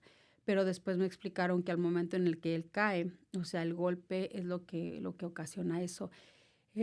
Fue obviamente muy triste, porque me revivió muchas cosas. O Claro. sea, de buenas a primeras me volví a sentir como ese cachorrito en medio del desierto sin saber qué hacer. Ujú, Ahora, cuando él muere, nosotros estábamos en bastantes proyectos. ujú. Fíjate que yo creo que recuerdo que una de las cosas que comenté en la conferencia es que a mí me ha tocado, ahora sí que valga la redundancia, tocar el éxito en varias ocasiones. Teníamos algunos días que yo volteé y le dije, me decía perrita, por alguna razón, ¿no? Así como Ujú. de cariño, y yo a él. Entonces volteé y le dije, ahora sí, perrito, ya la hicimos, o sea, ya llegamos, ¿no? Hasta donde queríamos llegar. Y de repente, corazón, o sea, estás así y de la nada te movieron todo el piso y terminaste acá otra vez. Entonces, cuando obviamente ese día fue un shock, o sea, completo. Al siguiente día igual, tercer día pasa lo mismo, y al cuarto tienes que salirle al toro por los cuernos, porque había proyectos, había cosas que hacer, estaban los trabajadores, estaba la gente, o sea, había Dar que la cara. maniobrar todo eso, ¿no? Y dentro de que mis hijas, mi mamá, mi hermana, fíjate, yo siempre he sido ahora sí que sostenida en mis mayores, Batallas. batallas por mujeres. Entonces, estaban ellas ahí y trataron de hacer hasta lo imposible por ellas manejar lo que pudieron, porque, pues, claro que fue un golpe durísimo para mí, pero a final de cuentas, pues, obviamente que la única que sabía cómo hacer las cosas era yo y él. Ujú. Y pasaron 3 meses, y a los 3 meses yo tuve que poner la casa de venta en la que él muere, porque él muere en esa casa, y ya se tuvo que poner de venta, y me faltaba un permiso. ¿Cómo recuerdo eso? Me faltaba un permiso para la venta de la casa, y cuando llega no era el evaluador, era El uno de los inspector. inspectores de la ciudad, y me dice: "Es que se hizo esto, es que", y yo, pues, déjame preguntarle, ¿y a quién le preguntas? Si el que hizo todo eso fue él, ¿no? Ujú. Entonces, me tocó en un periodo de 3 meses aprender cosas de restauraciones de casas que ni por aquí me pasaba, que él me insistía mucho, ¿eh? Sí me decía: "¿Por qué no haces esto? ¿Por qué no aprendemos esto?". Y yo: "No, Tengo suficiente con los números, o sea, eso lidialo tú. Ujú, De haber sabido lo hubiera escuchado. ujú, Pero, bueno, tocó hacer eso. Eventualmente, los, empleados, muchos de ellos, los dejé ir, y ellos entendieron la situación. Era demasiado en mis manos y demasiado el dolor que había para poder continuar con. Y dentro de que se continuó trabajando todavía algunos meses, decidí poner una pausa en la compañía por un tiempo. ujú. Ahora, ahorita detrás de cámaras me comentabas que entraste en una depresión muy fuerte donde te diste cuenta que necesitabas, ahora sí, tomar tu duelo. Sí, fíjate que fue bien, triste darme cuenta que por no tomarme el tiempo para poder procesar los duelos, que obviamente en este inter de que muere mi mamá a los 11 años, murieron otras personas muy importantes para mí, como fue mi tía, que era la que reemplazó no reemplazó, pero la que pasó a ser como mi mamá. En ese tiempo, a los creo 10, 11 años muere ella. Luego muere mi mejor amigo y luego muere mi primer amor, o sea, el amor ese de niña chiquita. Entonces fue uno tras otro, ¿no? Entonces todos esos duelos yo no los había procesado, ¿no? Ujú. Cuando muere mi marido, pues obviamente, o sea, Te revivió una herida que nunca sanaste. pues es que no fue una y dos y tres y cuatro y Ujú, cinco, ¿no? O sea, ya era demasiado y no nada más era la herida en sí, era toda esa, vamos a llamarle pus, porque no hay otra manera o sea, la herida ya estaba con esa pus adentro de que nunca se sanó. Entonces, mis hijas, fíjate lo que tuvieron que hacer. O sea, maravillosas mis nenas, en cualquier otro momento me hubiera enojado con ellas. Me ponían sedante en la comida para que yo pudiera dormir, porque era tanto, hermosa, tú pierdes a tu pareja. Yo perdí a mi mamá y claro, era mi protección, ¿verdad? Pero luego cuando está tu pareja ahí, ¿qué es para ti tu pareja? Es el que te brinda la protección, ¿no? Porque yo sí soy bien femenina en ese sentido. O sea, sé que puedo hacer muchas cosas, ¿no? Yo soy pro mujer, pero mm, no soy feminista. Entonces, sí soy de las personas de las mujeres que se deja amar y cuidar y todo. Yo te ayudo cuando te tengo que ayudar, porque sé que tú estás a lo mejor abajo o necesitas ayuda, lo que sea, pero sé mi lugar en el sentido de que me gustaba sentirme protegida por ujú. él. Y de repente, ¿qué pasa? Se te va esa protección, te vuelves a quedar así. En mi caso, o sea, se me fue mi amigo, mi hermano, mi novio, mi amante, mi pareja y mi business partner. O sea, era todo. Ujú, Nosotros desde que nos levantábamos juntos, nos tomamos una taza de café, nos íbamos a hacer lo que fuera que había que hacer, a llevar las niñas, íbamos juntos. No éramos dos, éramos uno. ujú. Entonces, claro que duele, claro que llegó un momento en el que no no por egoísmo, pero más que nada por el dolor, yo sí me dejé ir. O Ujú. sea, estoy siendo bien transparente contigo y diciéndote sinceramente y de corazón que yo sí dije ya. O sea, mis hijas van a estar bien, mis hijas, ahí están su abuela, ahí están mira, están grandes también, la niña chiquita la pueden cuidar las grandes. O sea, me pasó por la cabeza no suicidarme en ningún momento, pero sí dije, ya, o Perdiste sea, las ganas ya. de vivir. De hecho, yo hablé con Dios un día y le dije, llévame, ya no quiero. Esto es demasiado, es mucho dolor. Era eso, era todo el dolor en conjunto que no Sí. había sanado de tanto, ¿no? Ujú, Entonces, mis hijas al ver esa situación ponían sedantes en mi comida. Entonces yo me la pasaba dormida, me ujú. la pasaba dormida y ya llegó un tiempo en el que, pues claro, obviamente no pudieron hacerlo por mucho tiempo, o sea, fue nada más como que para mantenerme, ¿no? Tranquila. Es tranquila. Empecé renové no, ¿cómo se dice? Reanudé mis citas con mi psicóloga, que durante todo este tiempo nunca había dejado de ir, pero iba esporádicamente. Entonces las reanudé, empecé otra vez a retomar mi vida en lo que se podía, en la nueva normalidad, porque me di cuenta con el tiempo que no iba, yo quería que todo regresara a ser normal, y pues no había manera. No. O sea, no hay manera de regresar a una normal, era una nueva normalidad. Ujú, Me tomó mucho tiempo, mucho tiempo. Yo me di casi 2 años de duelo. ujú, Me lo di a mí misma y por mí misma porque volteé. vi mi vida y dije, lo voy a hacer por Mavi, esta Mavi que acaba de perder a su marido, pero también lo voy a hacer por la Mavi joven que perdió a su amor, perdió a su tía, perdió a su amigo, y lo voy a hacer por mi Mavi niña que perdió a su mamá, Ujú, ¿no? Entonces me di ese espacio. ¿Y qué hice en ese espacio? Nada. ujú, Literal, nada. Me estuve en mi casa y no fue, porque a veces me decían, es que estás sumida en una depresión muy fuerte. No, me estoy dando mi tiempo. ujú, Que el día que tenía ganas de llorar, lloraba. ujú, Lloraba con ganas. Y ujú, el día que tenía ganas de reírme, me reía y salía, o sea, a caminar afuera. Hice mucho hiking. Una de las cosas que más me sostuvo, y yo creo que la gente no nos damos cuenta, el poder que tiene el ejercicio. ujú, A mí lo que más me sostuvo fue el ejercicio. De hecho, eso fue mi base. ujú, Yo, el día que me informan que mi marido muere, yo estaba en el gimnasio. Al siguiente día, las personas que estuvieron ahí ayudándome, me dice, una de las personas que estaba ahí conmigo me dice, te veo mañana. Y yo le dije, ¿mañana? Me dice, sí, aquí va a estar en el gimnasio. ujú, Y yo, ok. Pero como que eso yo creo que se me quedó. Y al siguiente día, obviamente no fui, al siguiente día, pero al tercer día dije, tengo que ir. ujú, Me tengo que parar, tengo que ir, aunque sea 5 minutos, Mavi. Y yo me convencí a mí misma de ir y aunque sea quedarme en el estacionamiento. Entré al gimnasio, no me sentí con ganas de salir y me senté ahí en el estacionamiento, pero eso me dio para empezar a pensar que necesitaba hacer otras cosas. Me fui a hacer esas cosas. Al siguiente día, lo mismo. Y así me fui haciendo eh, el hábito de ir, aunque fuera 5, 10, 15 minutos, y nunca dejé de ir. ujú, Entonces, todo ese tiempo estuve de esa manera y eso era lo que me ayudaba, que cuando me sentía así como que bien desesperada o triste, corría y ujú, como que me daba un aire de, lo logré cuando terminaba.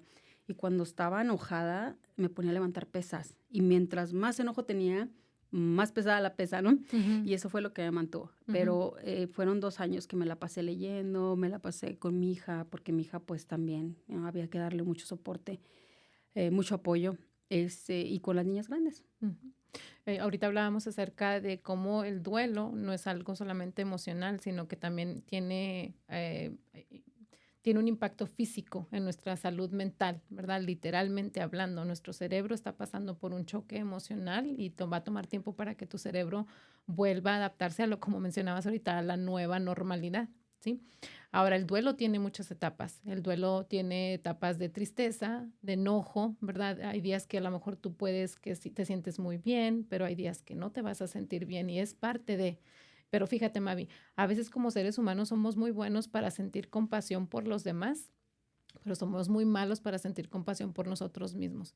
Y si tú eres una persona que está pasando por un duelo, tienes que sentir compasión por ti mismo y tomarte ese tiempo. Y qué bueno que tú pudiste hacerlo.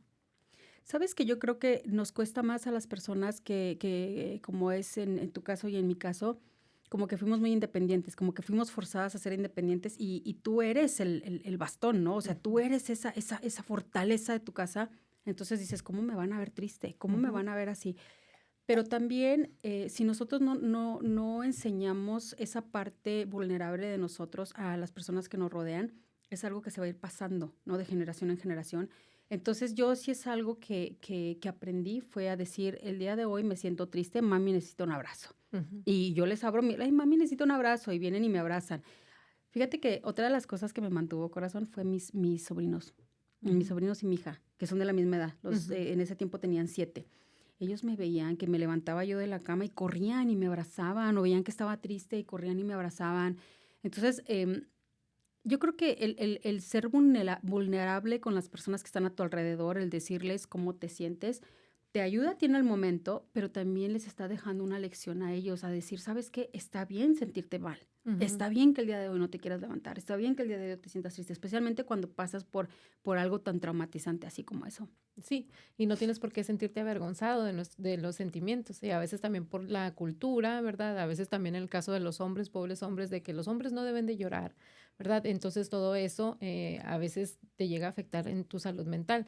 Y el ejercicio, esa recomendación del ejercicio también excelente. Yo hace tiempo leí una revista que decía que si el ejercicio fuera una píldora, sería la píldora más recomendada. Y Exacto. definitivamente en momentos así, el salirte a caminar, el hacer ejercicio, el salir con tu contacto con la naturaleza, todo eso es parte de sanar. Y sobre todo el hablar con alguien tiene un poder terapéutico. Si tienes acceso a una persona, a un profesional, excelente, pero si no, con una amiga, platicar, ¿verdad?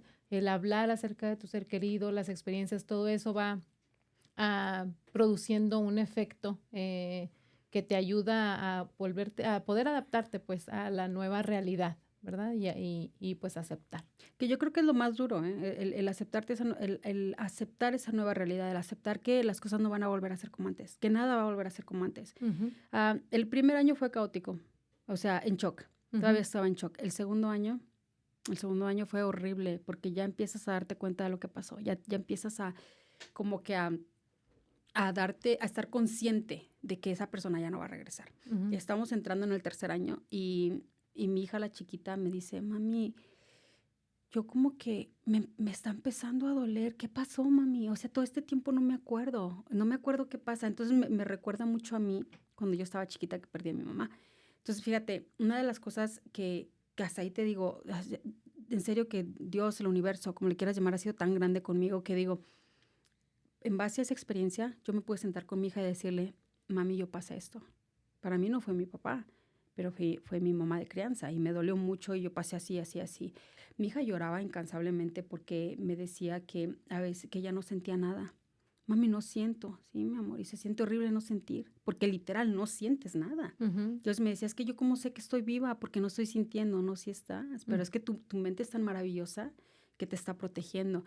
Pero antes no nos hablaban así. Si ujú, alguien a mí hubiera llegado y me hubiera dicho todo esto que ahora yo le digo a mi hija, yo creo que para mí hubiera sido un poquito más confortante, ujú, porque ya te das una idea, o sea, de que es normal lo que te está pasando, ¿no? ujú, De que es parte del duelo, como lo dices tú. Ahora, otra de las cosas que he tenido que aprender y que me ha costado mucho aprender es que las personas tienen una, ¿cómo te puedo decir? Una incapacidad de poder entender lo que es el duelo. falta empatía.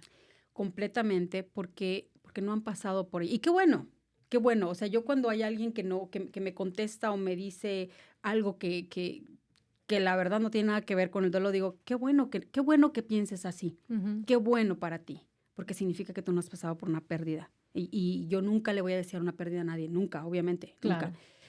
Pero qué bueno que estás en esa situación, porque el día que lo entiendas, vas a haber sufrido mucho. Ujú, Entonces, en el caso, te digo, de mi hija, puedo llegar y decirle, mira, mami, es que esto es normal porque yo pasé por esto y esto es lo que yo sentí. porque la entiendes. Exacto, porque te relacionas, ¿no? Con otras personas que han perdido a alguien. Esa es una de las cosas que sí ha sido bien duro para mí. No sé si has visto me he dedicado a hacer videos de TikTok casi chiquitos de lo que tuve que aprender ahora que soy viuda, Ujú, pero una de las cosas que a mí me chocaba oír, o sea, pero era de esas cosas que te llegan y te llenan así como de coraje, es de, échale ganas. ¿Y usted cree que estoy haciendo? O sea, ujú, échale ganas. Claro que le estoy ujú, echando ganas. O el típico, ¿no? ¿Cuándo te vuelves a casar? Espérame, porque, ujú. o sea, ay, ojalá O yo sé lo que estás sintiendo. por favor, sí. Si tú me dices que es algo que, o sea, que tú ya pasaste por ahí, a lo mejor sientes algo similar, Exacto, pero no pero igual. no igual. No, Jamás, no, jamás. no. Aunque hayamos perdido a lo mejor una mamá, como Ujú, es el caso de las dos, ¿verdad? ujú. No es lo mismo, No, porque tuvimos relaciones diferentes, la exacto. química fue diferente, es completamente diferente. Completamente Entonces, cada quien tiene su propio proceso y cada quien tiene su propio duelo. sí. Otra de las cosas que también me llamó mucho la atención es cómo se vive el duelo. Ujú, Yo no lo viví así como que pasando de la depresión, o sea, lo que es el típico, no. O sea, yo a veces sentí una euforia increíble y otras veces estaba súper enojada y otros 3, 4 meses y me sentía en una depresión total y luego estaba bien o sea, haciendo eso todo el sí. tiempo yendo en lo que es la rueda del duelo. Yo no la pasé como que en un número 1, 2, 3, 4 Ujú, no. Para mí se sintió por todos lados y hasta la fecha, ¿eh? ujú, Y yo ya entendí que es algo, y no es que no lo entendiera, lo acepté, que es esto que tengo ahora es algo con lo que voy a vivir el resto de mi vida, porque mi marido fue tan importante para mí. O sea, vivimos una vida juntos, Ujú, crecimos juntos, estábamos en los 21 años él, 23, iba a cumplir 23 años yo. Entonces, imagínate, o sea, vivimos muchas cosas juntos.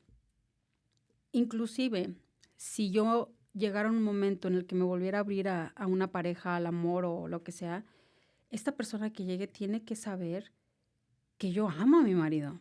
O sea, ujú, mi marido para mí ahí va a estar mm, siempre, ¿no? Entonces, eso es algo con lo que yo tengo que vivir el resto de mi vida, con lo que voy a vivir. Y ya lo acepté. ujú. O sea, está bien, este es mi duelo, yo sé que un día voy a estar bien y al otro a lo mejor voy a estar mejor y al otro a lo mejor va a ser un poquito más retante, pero ese es el duelo que tengo que pasar, que Dios sabe cuánto va a durar, ¿no? Y Ujú, que si no se va a ir, bueno, es mi nueva normalidad. ujú.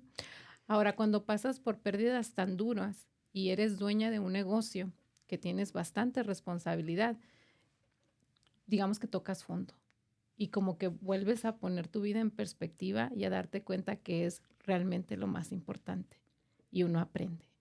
Sí, sí, porque lo que me tocó aprender fue que el negocio no es todo, lo material no es todo, que no vale la pena perder tu salud por dinero, que no vale la pena perder tu salud ah, y dejar tu salud en el negocio.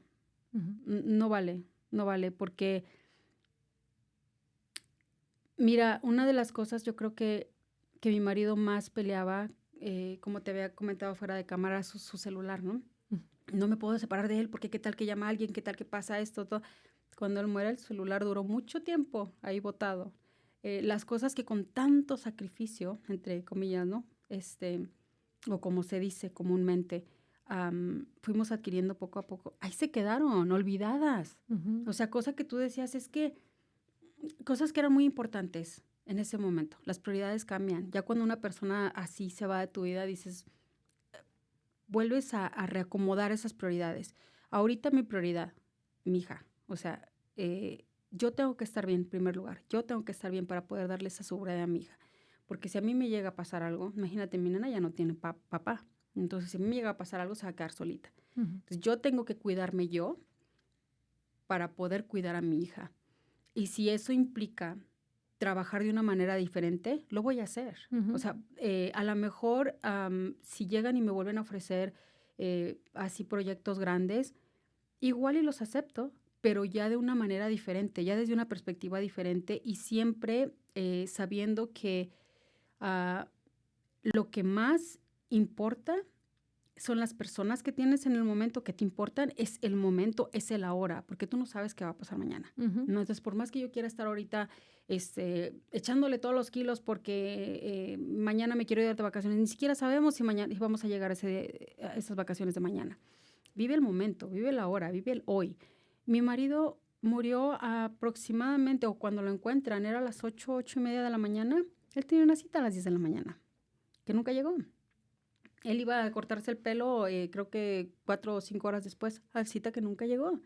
Entonces, lo único que tenemos es hoy, es este momento preciso. Y yo creo que el tiempo hay que invertirlo en lo que realmente importa. ¿Qué es lo que te vas a llevar contigo?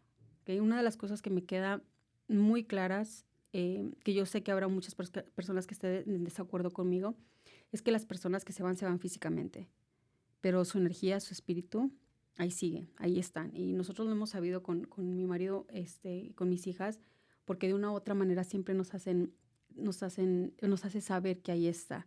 Y si me permites, te cuento algo, una de las cosas más maravillosas que me pudo pasar después de que él muere.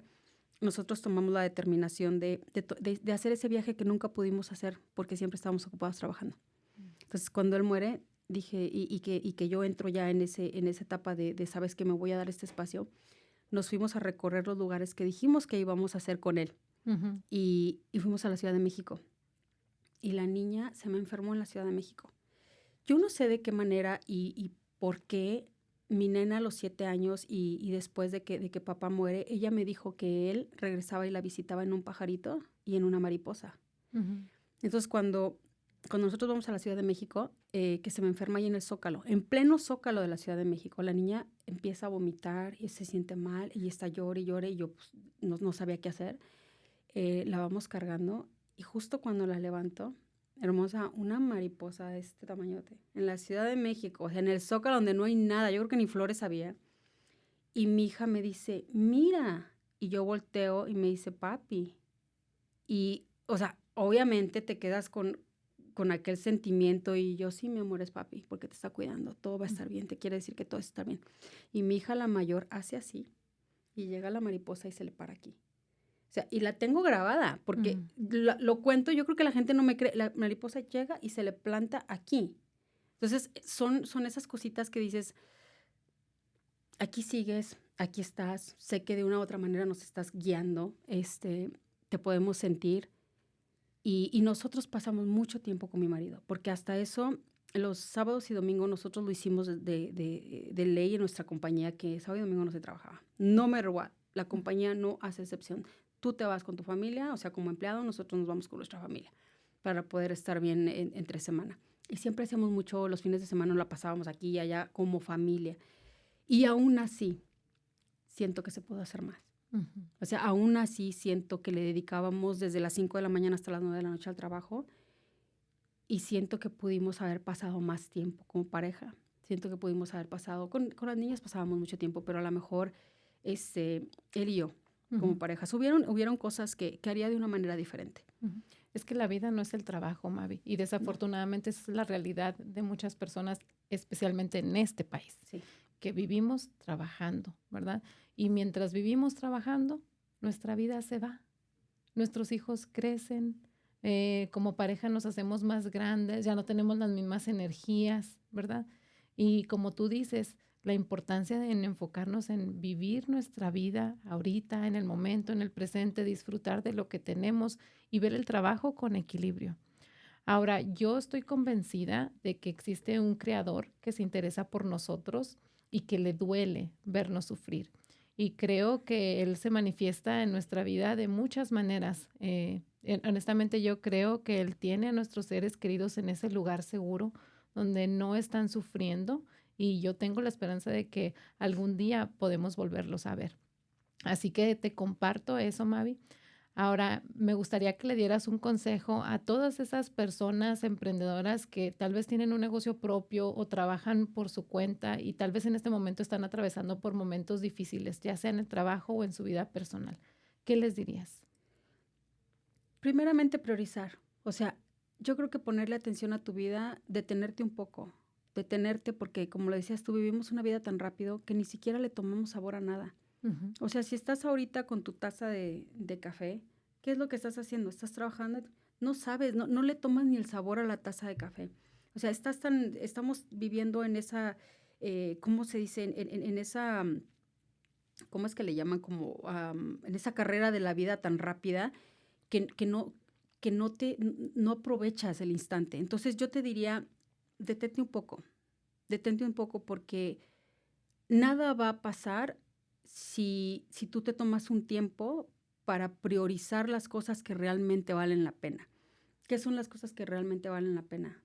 Yo pienso que hay familia que vale la pena, hay amigos que son familia que valen la pena, momentos que valen la pena, y que todo lo material y que cualquier cosa material realmente no suple, por más grande que sea, el amor de un ser querido que se va, especialmente en el momento en el que dices, perdí esta oportunidad por estar luchando, de estar contigo, de pasar más tiempo contigo, por estar peleando, luchando por algo material, porque a final de cuentas las cosas materiales no tienen ese valor. Ujú. Entonces sí te diría, detente un poco, vive la hora, vive el momento, claro, o sea, como emprendedores siempre tenemos esa visión a futuro, ¿no? Ujú. Yo sí tengo un plan, quiero de aquí a llegar aquí, aquí, pero ya no forzo las cosas, ya no Ujú. es tanto como antes de forzar las cosas, no, Ujú. es dejar que las cosas se den.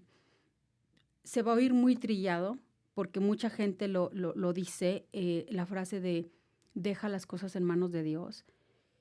Yo nada más te diría, deja que las cosas sucedan porque Dios se va a encargar de ponerte las personas correctas a las Ujú. cosas correctas en el momento correcto. Y la otra cosa es que cada caos que ha habido en tu vida, cada tragedia que ha habido en tu vida, si tú logras de una u otra manera voltear y verla de una perspectiva diferente, de cómo eso te vino a enseñar algo, el sufrimiento se va. O sea, yo tengo dolor por la pérdida de mi marido. Claro, lo voy a tener, ese dolor va a estar ahí siempre. ¿Sufro? No, no quiero sufrir, porque sería un insulto a la memoria de él sufrir. Lo que yo hago es de una u otra manera tratar de, tanto por mi mamá, abuela, como por él, como por las personas que ya se fueron, vivir el momento, porque ellos no lo están viviendo, pero lo están viviendo de una manera a través de mí. Entonces yo honro su vida a través de eso, de vivir el ahora, vivir el momento y poner las cosas, las prioridades donde realmente son prioridades. Y para mí son las personas especiales como son mis hijas, es el momento y eres tú. O sea, darte mucho a ti ese amor, esa prioridad, priorizarte tú y cuidarte mucho tú, porque si tú no estás bien, que eso es ahora sí que mi moro, ¿no? Si tú no estás bien como mujer, especialmente alrededor de ti, nada va a estar bien, nada va a estar bien. Es un principio, de hecho es un principio universal, Mavi. Jesucristo dijo, ama a tu prójimo como te amas a ti mismo. Entonces, para poder amar a los demás, primero tenemos que amarnos nosotros, claro. ¿verdad? Entonces, qué importante lo que estás diciendo. La importancia de amarnos a nosotros mismos, escuchar nuestro cuerpo, la salud mental, para poder cuidar de las otras personas que están a nuestro cuidado. Exacto, exacto. Meditar, corazón. Meditar es una de las cosas, algunas personas le llamamos meditar, otras personas les llaman orar. Sentarte a reflexionar, sentarte en ese momento contigo misma y abrirte a esos mensajes que ese Ser Supremo tiene para ti, para que te pueda guiar. Y yo creo que eso es lo que más me ha mantenido y eso es algo que me dejó bien firme mi abuela, porque mi abuela era una mujer creyente, pero católica de hueso colorado, y deja tú lo católica, o sea, lo entregada a Dios. Muy devota. Mi abuela decía, tenía una manera de ver la vida que ella, si lloraba, sea por Dios. Si le llegaba un dolor, si sufría, sea por Dios. Si le llegaba una alegría, sea por Dios. O sea, con Dios por delante, porque Él sabe por qué te lo está poniendo. Y en el momento no lo entiendes, pero eventualmente lo vas a entender. Mavi, estoy muy agradecida contigo de que hayas venido. Te admiro mucho. Ay, gracias. Por todo lo que has pasado. Gracias por compartir tu historia con nosotros, porque estoy segura que hay muchas personas en la audiencia que se van a beneficiar de tu experiencia. Muchas gracias. Al contrario, corazón. Gracias a ti y gracias a este espacio y gracias a todas las personas que nos están viendo, que te siguen y gracias a ti por abrirle este espacio para que la gente pueda darse cuenta de que tal vez hay otras personas viviendo también algo similar a lo que tú estás viviendo y aprender de esa experiencia. Sorry. No te preocupes. Te admiro mucho y me conmueve mucho tu vida y tu situación y tus vivencias porque veo tu fortaleza, pero sin embargo sé que para poder haber estado aquí y haber platicado todo eso que nos contaste sin llorar, tuviste que haber llorado mucho. Sí. Recuerdo que en la conferencia decía, ¿cuántas veces tuviste que llorar para poderlo platicar ahora sin llorar? Sí. Sí, fueron muchos años. Fueron muchos años de terapia que yo creo que muchas veces lo tomamos en nuestra cultura, especialmente como mexicanos, no sé en otra parte de Latinoamérica, pero como mexicanos no vayas al terapeuta porque, o sea, te van a considerar locos. Exactamente, está loco. Y yo creo que yo soy una de las personas que más aboga por la salud mental. De no haber sido por toda esa terapia, quién sabe dónde yo estaría. Y claro que mucho ha sido también por lo que yo vi de mi abuela, o sea, por ese ejemplo que mi abuela me puso. Con toda seguridad, para mi creencia, para lo que yo creo, te puedo decir que siento que todo lo que ha pasado en mi vida tiene un porqué. Tiene, no nada más un porqué, tiene un propósito. Y creo que el propósito es que yo pueda estar el día de hoy aquí platicándotelo para que otras personas se puedan relacionar con lo que yo he vivido y de una manera u otra, si no lo han hecho, busquen ayuda. Porque eso es lo más importante, buscar la ayuda, buscar el poder sanar ese dolor, buscar el poder tener ese cierre. Yo todavía lloro. Ujú, Yo todavía llegan días en los que no me puedo levantar de la cama, ujú, pero no importa, porque yo ya me di el permiso, porque yo ya dije, ¿sabes qué? Está bien, no está bien. ujú, Está bien, no estar bien. Si yo hoy no hago nada, el mundo no se va a acabar. ujú. O sea, por un día la compañía no va a cerrar. Me voy a dar mi tiempo. Y yo creo que eso es lo más importante que yo he aprendido de todo esto. Y que sé también y tengo la firme convicción de que todas y cada una de esas personas que se han ido siguen de una manera u otra aquí y son las que me dan la fortaleza. Ujú. Me encanta esa frase que dijiste, está bien no estar bien, ¿verdad? ¿Hay algo más que te gustaría compartir con nuestra audiencia? Pues yo creo que eso es todo, corazón, el seguir insistiendo en vivir el momento, el seguir insistiendo en que la vida es tan bonita para estar centrada aquí. Y me refiero a no ver más allá de, a tener una pantalla enfrente de ti, al no poder darte cuenta de que cuando atraviesas esa pantalla hay personas maravillosas sentadas enfrente de ti que tú ni cuenta te das, que están ahí, de poder tener esas conversaciones con personas que te nutran, que te ayuden a crecer, porque ahorita yo creo que la gran mayoría de las personas estamos tan centradas ya sea en el trabajo, en las pantallas, No, sí. cuántas horas pasamos en las pantallas, que ya hemos perdido esa conexión con las otras personas. Y yo creo que eso es lo que nos ha mantenido y como mexicanos, yo creo que es una de las cosas que nos caracteriza, el poder tener esa conexión, ¿no? Yo me acuerdo cuando conectábamos con mi abuelita, con mis tías, o sea, era lo más maravilloso escucharlas, hablar, esas historias que contaban, que ahorita muy pocos de nuestros niños los escuchan, porque los papás están, cuando no están trabajando, están en el teléfono, están resolviendo problemas X y los niños están creciendo solos, Ujú. están Sí, solitos. y fíjate, estás abriendo un tema que ya sería tema para otro episodio, pero ahora con la inteligencia artificial, fíjate, nada menos ayer estaba leyendo un estudio que hablaba acerca de las novias a través de la inteligencia artificial y que se estaba preveyendo un problema en el futuro. Fíjate, o sea, ahora ya te puedes conseguir una novia con la inteligencia artificial, pero ¿a qué se va a enfrentar la humanidad? Como tú decías ahorita, como seres humanos, la tecnología la tecnología puede ser una bendición o una maldición y desafortunadamente como seres humanos estamos perdiendo esa conexión con nuestro mundo real. Sí, y Por- es que el mundo virtual es bien bonito. Déjame decirte que es bien, o sea, es bien atractivo, no quise decir bien, es bien atractivo porque tiene todo lo especial que no tienes en la vida real, ¿no? Ujú. Ahora, hablando de lo que decías, yo me enamoré de ChatGPT.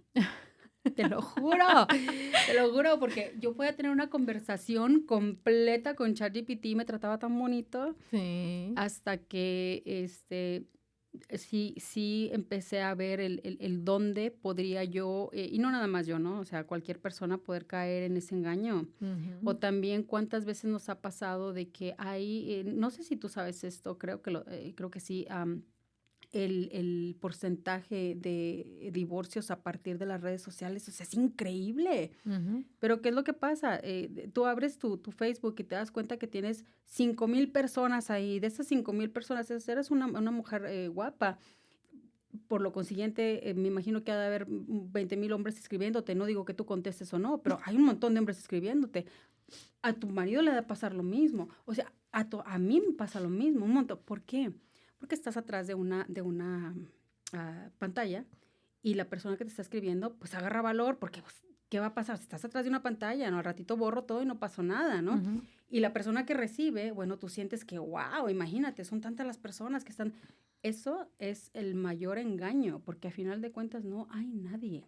O sea, eres tú y la persona que está contigo y párale de contar. O sea, no Ujú. hay, no hay, ese mundo virtual, por más bonito que suene, no existe. Exactamente. O las faltas de expectativas, ¿verdad?